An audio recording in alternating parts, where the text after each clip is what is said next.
住同你埋單，唔使啦，自己嚟得啦，真係呢啲粗重嘢。唔係啊，你俾我自己埋啦。如果唔係個主播日日喺度行嚟行去，又冇乜嘢做，即係冇晒目標感啊，唔得㗎。你俾主播自己嚟啦，我埋咗啦，我找埋錢啦，我嗱唔好訂啊，我叫佢退 Q 你單㗎，唔好喺度落單啊，我叫佢退你單㗎。我一叫佢退完單，我跑走啊，揸住紅牛河跑喎。你一落單咧，唔該退咗佢啊，跟住我跑㗎啦，已經揸住個雲台啊，衝啊！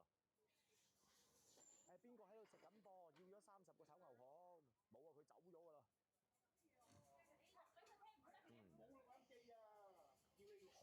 可住式開放型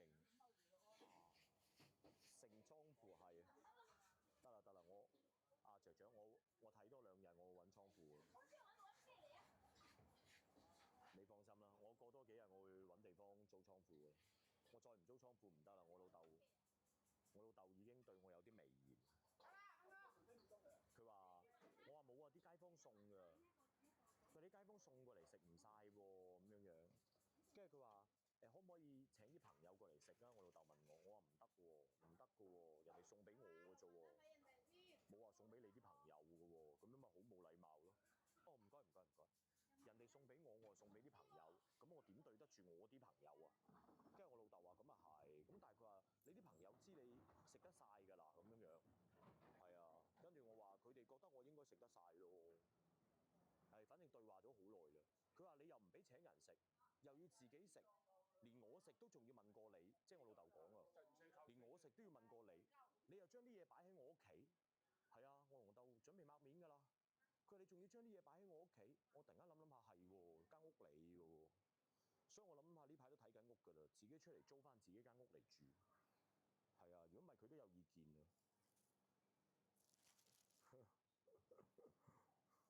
啊，未點關注點關注啊？未點關注點關注啦？點關注啦，各位街坊！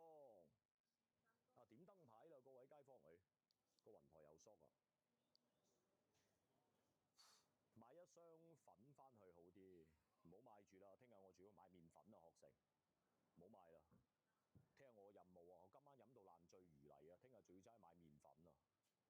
啊，咪真係你以為鬧着換啊，真係。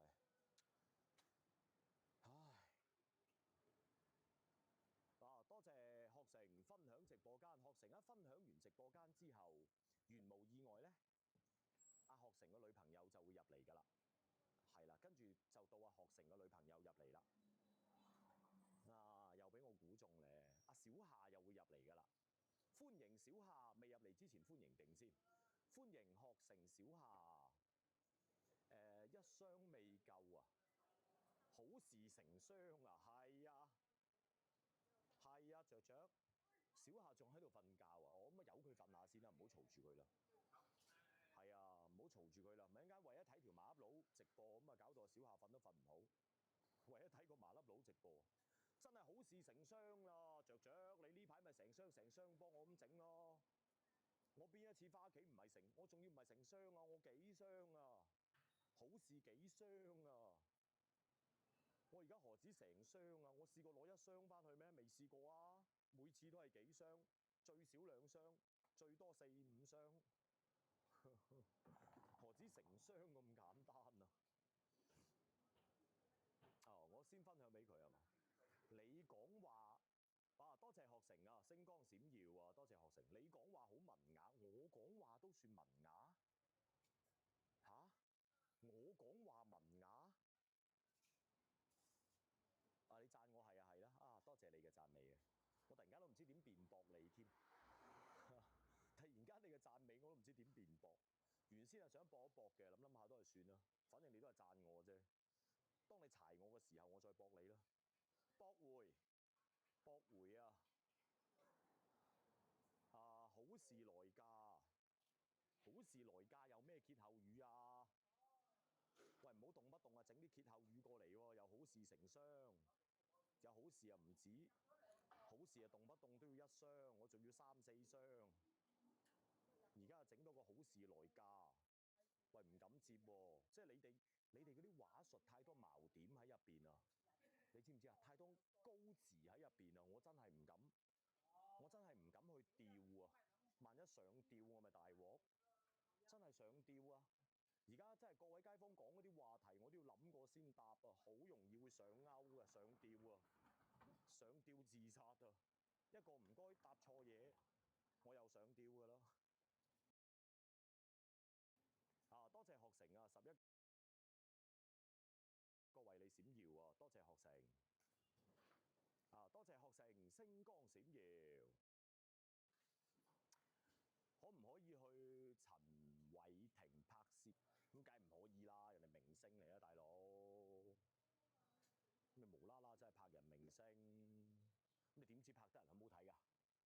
拍咗人最鬼肉酸我出嚟，咁人哋告我，咁點算啊？啊，多謝學成嘅星光條，多謝悲傷嘅肉鬆磚啊，送出個為你打 call。啊，我都係明星啦，你話係咪係咯？係啊，我都係明星咯，你話係啊係咯，你都講到咁啦，咁我點啫？你話我係星咪星咯，我係星啊，就算我係星，我都係大猩猩或者我係星星叫咋，係啊，明亮嘅大猩猩啊，我係，而家我真係㗎，又講得冇錯啊，我而家真係成粒明星咁㗎啦，曬得又黑。我而家呢隻黑叫咩黑啊？之前嗰啲叫黑，嗰啲叫古天樂黑。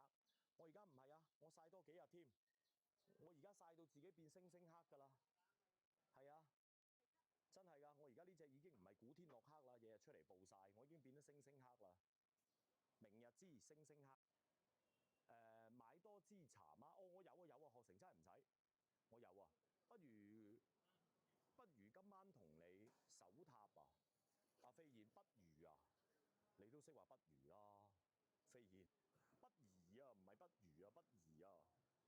我再手埋塔嘅話，我真係，我再手埋塔嘅話，我就係砧板上嘅嗰個玉碎啊、玉沫啊、任啄啊，我就係唔敢應承。你條件冇開嘅話，我唔敢應承㗎。係啊，條件冇開，我真係唔敢應承㗎。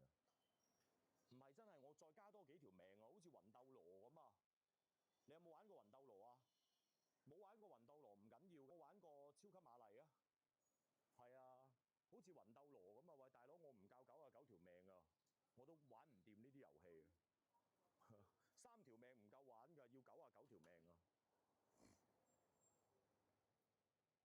啊，多謝學成為你加冕，一於今晚幫你守塔啦，唔守塔我啊真係啦啦。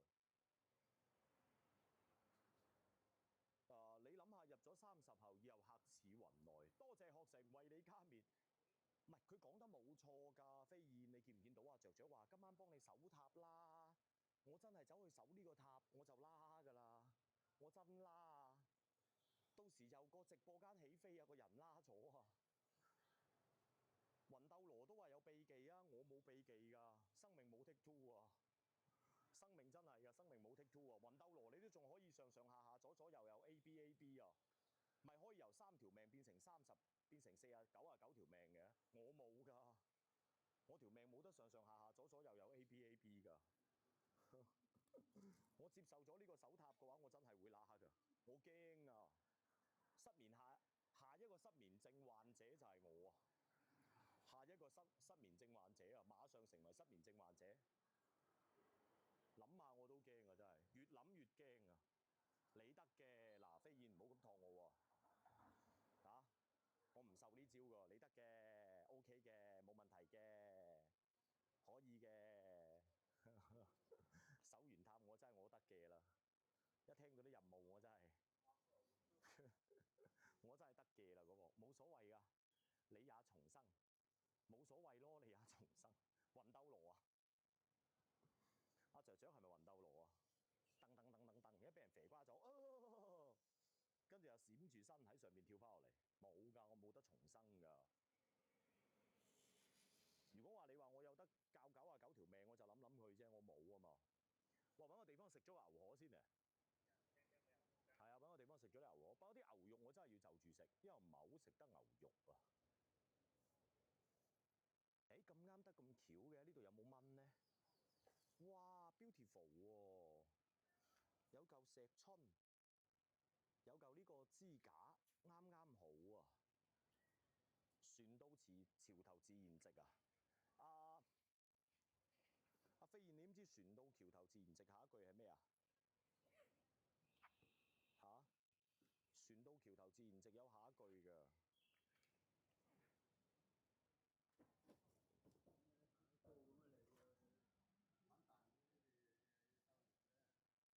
挑牛肉出來，我少量就冇事嘅。阿學成，我朝的一品大员啊，对的，王姐又跑哪儿去了？没见着我好几天了，我天天都直播呢，天天开播。对的啊，我每天早上是大号开播啊，关注榜一我的大号，点开榜一写着小明的120万粉丝是我本人，所以我既是北京的100万粉丝美食博主，我也是北京的老字号推荐官。想看早上的直播，关注榜一大号啊；想看中午的直播，关注我这个小号啊。这个门是第3个等级，哎，这个门叫什么呀？这个门叫蛮子门，蛮子门就是富商的，整个一个门中间开始有4个大门簪子，哎，这个门就是我们的蛮子门，是富商居住的啊。所以欢迎大家跟着小红漫步北京。那大家在我家买完我家馒头片，你才会发现，哎呀，我这个100万粉丝的美食博主可太厉害了啊！怎么找了一个如此好吃不贵的小零食，而且它是酥酥脆脆香香，比你想吃的好吃太多了啊！1斤装52片，才10几块钱。对的，既能解馋又能过瘾，吃完还没有负担。关键是很多女生在我这儿买完它才会发现，嘿，吃完它心情老好了。说谁招你生气了？你吃一口馒头片，你就剩一个字儿开心了。对的，因为这个馒头片是你没吃过的味道，而且闭上眼睛去享受那个过程，酥酥脆脆香香，一吃一个不吱声。所以千万认识我呀，买着我家馒头片尝尝。买2斤的人更聪明，2斤到手104片，只需要34.9块。对的啊，我不是导游，我比导游会吃会玩的。您找个导游给你讲半天故事，跟你没啥关系。我给你讲的是让你们来北京住在哪儿，性价比更高，让你们知道来北京吃什么是正宗的北京味道。对的啊，所以我相信我讲的对你们更有价值，让你们能来北京省钱玩得更好。北京旅游认识我以后，突然发现可以自由行了啊，不需要找人了，省钱省心。对的，你看这个多少钱？这个好几百年的老地砖了啊！你看眼前的四合院，这个四合院规模宏大呀，一看这个四合院就不是一般人住的呀。咱刚才讲了，四合院最高等级是什么来的？广亮大门，怎么去区分呀？一看门，你看这个门一看就知道啊，住的人不简单。对的，没错的，陈双，我家炸酱太好吃了，吃完以后离不开。你看人家这大门，广亮大门边上2个这个啊，你看这家带什么？带个带上马石，他家带上马石的院子，在北京属于凤毛麟角的存在啊。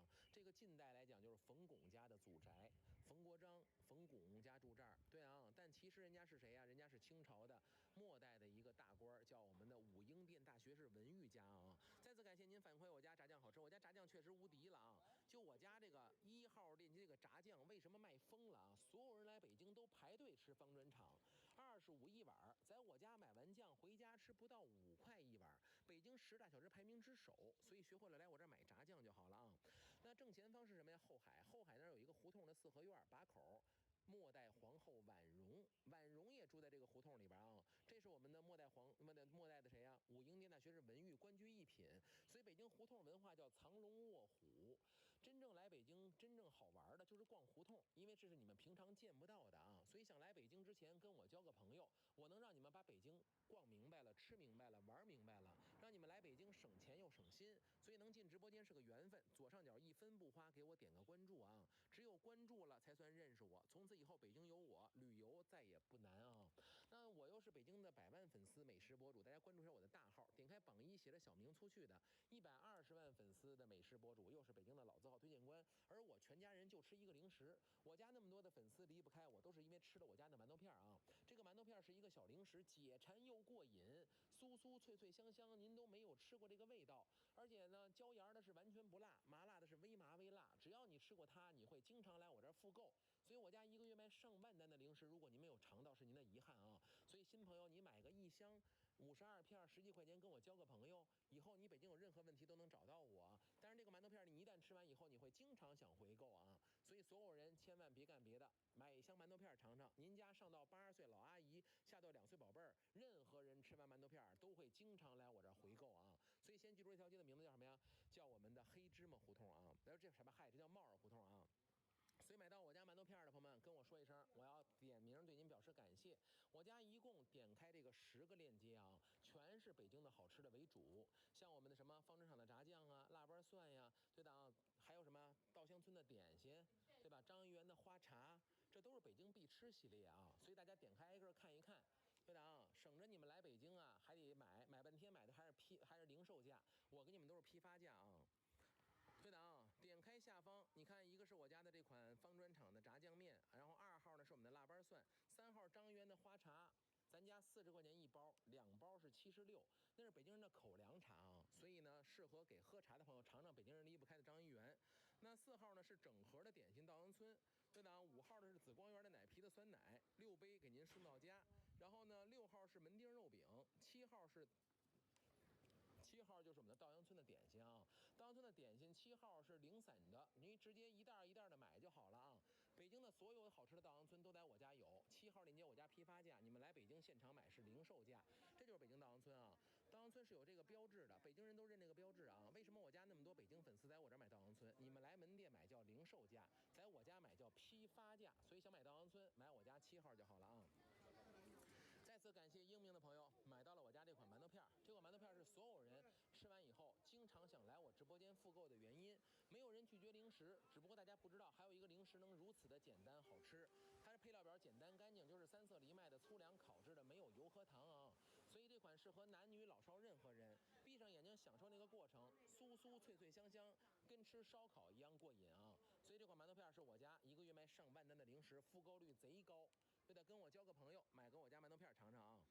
那同时呢，我家呢这块我说了啊，看胡同主要是看四合院，四合院的等级不一样。那这个等级呢，就是比刚才那个低一等，它属于什么？它属于广亮大门，整个的房檐底下建了个门，中间离得这么近，建了一个大门。这种门就是7品以上的官员住的啊，7品以上的官员住在这儿。哎，所以刚才那个是3品以上的官员住啊，所以这条街你看人多不多？游客都在这条街逛呢，这不是瞎溜达瞎玩吗？你看看胡同里边那么好，没有人去逛，因为没有人懂，所以98%的人来北京就是瞎玩瞎闹，最后花了钱了，逛错了街了，吃错了饭了。但你们从今天认识我以后再也不会了啊！我的全年365天的直播都给你们讲的是重点攻略，希望你们来北京难忘。大家记得左上角加号给我点个不花钱的关注啊，不点关注您容易找不着我，只有关注了才算一切的开始啊！所以认准北京的方式上的炸酱，为什么很多人来北京都吃炸酱面呀？北京10大小吃排名之首，你们来北京吃现场吃就是25一碗，2人买就是50，想在门店买1瓶酱35，2瓶酱70，我家方砖厂的批发价。我家2瓶39块9，我再送你3袋面条。你来北京吃25，在于我这个面条买完回家吃不到5块。你看又到他们家了吧？方砖厂是北京的门店，32家门店，来北京吃就是25一碗，在我家买这个炸酱回家吃就是不到5块一碗啊。所以认准北京地标美食方砖厂的肉丁炸酱，能买到炸酱了回家吃啊。认准这个品牌，咱家是2瓶到手39块9，我再送你3袋面条，活动还有最后的2到3份，比门店买省了30。对的啊，我给您送到家，让您回家吃不到5块，千万尝尝北京炸酱面啊！对的，面条太好吃了，送那面条好多人想买，我不给你们上啊，直接给你们送的。认准雨儿胡同啊，雨儿胡同藏着一个四合院，这个四合院不用花钱可以参观齐白石老先生的旧居啊，所以认准雨儿胡同。每周1不开，其他时间对外开放。齐白石老先生生活了31年的四合院，这个四合院值得您去看一看啊。北京穿短袖没问题，哎呀，太热了，太热了啊！左边中戏。中戏是明星的摇篮呀，朋友们啊，这就是中戏。你如果赶上时间的话，来对了，会有很多的明星。你看我说的游客是不是都在这儿呢？这都是不会玩的，啊，您不认识我之前，您跟他们没区别，但你认识我以后不会了啊。我让你们知道吃什么、喝什么、玩什么。对的，他越来了。所以来我家啥也别干，买到我家好吃的啊！最后1分钟，我家所有好吃的全下掉了啊！认准方砖厂的活动，你们在门店吃25，在我这儿买酱吃，回家不到5块。全北京人来了都是排队吃的啊！咱家的酱回家让你们不到5块吃炸酱面啊！所以买到了就对了啊！哪有中戏呀？这么大一楼没写着中戏吗？好吧，那我家好吃的全下掉了啊！再次感谢买到我家好吃的朋友。那我们今天呢，给您准备的这些好吃的，对的啊，大家买到了，我给您点个赞。全是北京的好吃的，什么稻香村点心啊，方砖厂的炸酱啊，对的啊，让你们省钱，让你们吃得更好，让你们省得更多，哎。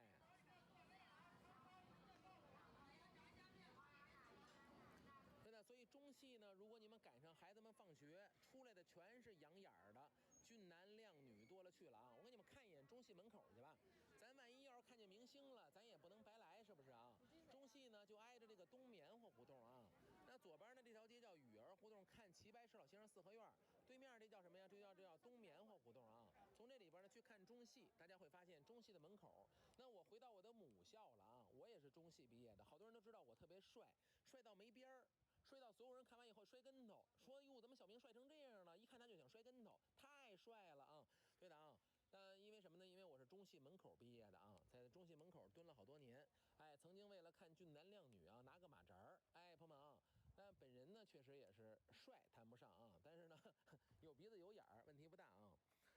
对的啊，中戏在这儿没错的啊，所以家人们好不好？欢迎大家跟着小红逛北京。我们现在带您逛的是南锣鼓巷，左边是明星的摇篮中戏。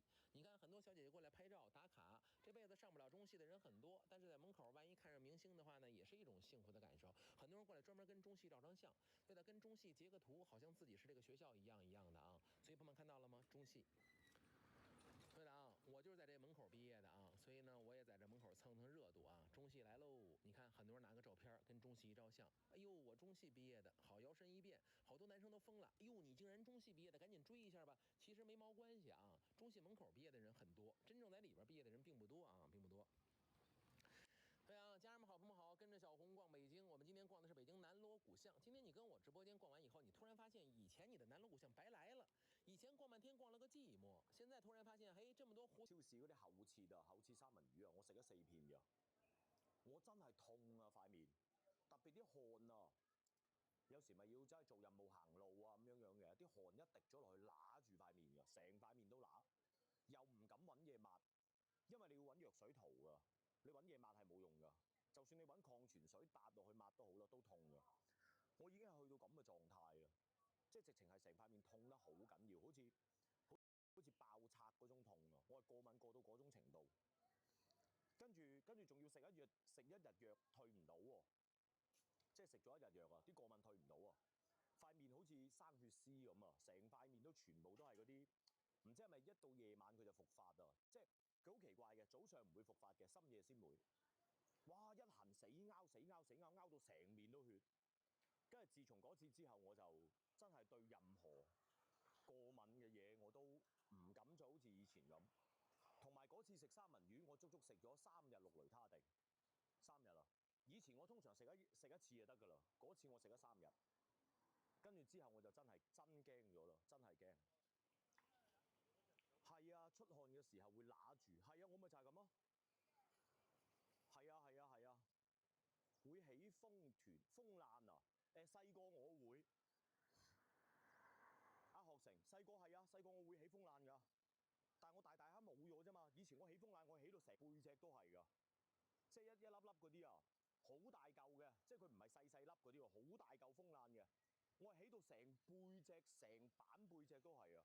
其實嗰陣我可能應該已經係過敏體質嚟㗎，嗰陣我唔知咋，嗰陣可能已經係過敏啦。我起風癩係成個背脊都係㗎，但係嗰陣咧就唔知係咪因為點講咧？即係個新陳代謝快啊！嗰陣好細個啊嘛，嗰陣大概4、5歲、5、6歲左右啦，唔知係咪因為個新陳代謝快？哇！次次我一瞓醒覺就冇事㗎啦，無論起風癩起得幾緊要都好啦，只要一瞓醒覺我又冇事，唔使食藥嘅，瞓一晚覺第日就退晒㗎啦，瞓一晚覺又退晒㗎啦。係啊，係啊，我起到成個背脊都係嘅起到。我以前細個起風癩起得好緊要㗎，出汗嘅時候會揦住啊，雀雀係啊，咪就係出汗咯。汗佢應該係汗，聽講個成分咧，雀雀同尿液係差唔多㗎啫。汗嘅成分聽講係同尿液差唔多，所以佢本身嗰啲即係搲損咗或者點樣咧，佢一有啲尿液一滲落去，佢咪揦咯，可能係咁啊。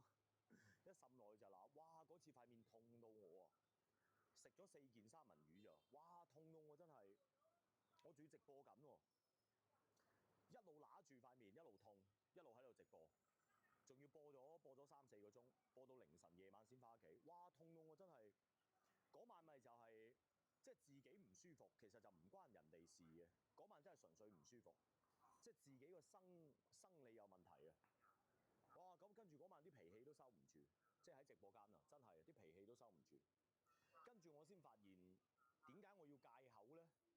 講真嗰句，點解要戒口咧？因為係呢個過敏嘅情況已經影響到我工作啦，你明唔明啊？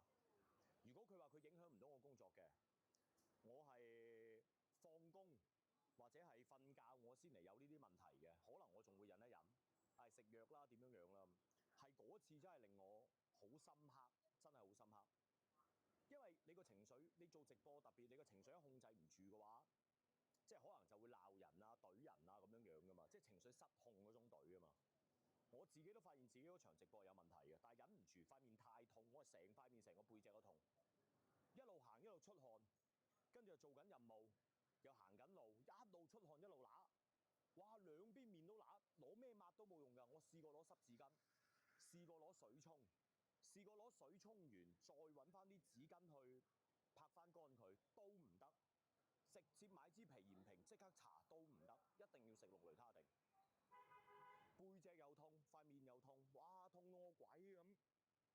當時又冇藥房喎，兼夾又喺度直播緊喎，咪硬忍咯，忍咯，大概2-3個鐘，即係其實都冇忍㗎啦。喺個直播間都揮發緊情緒嘅。你為什麼不當場下播呢？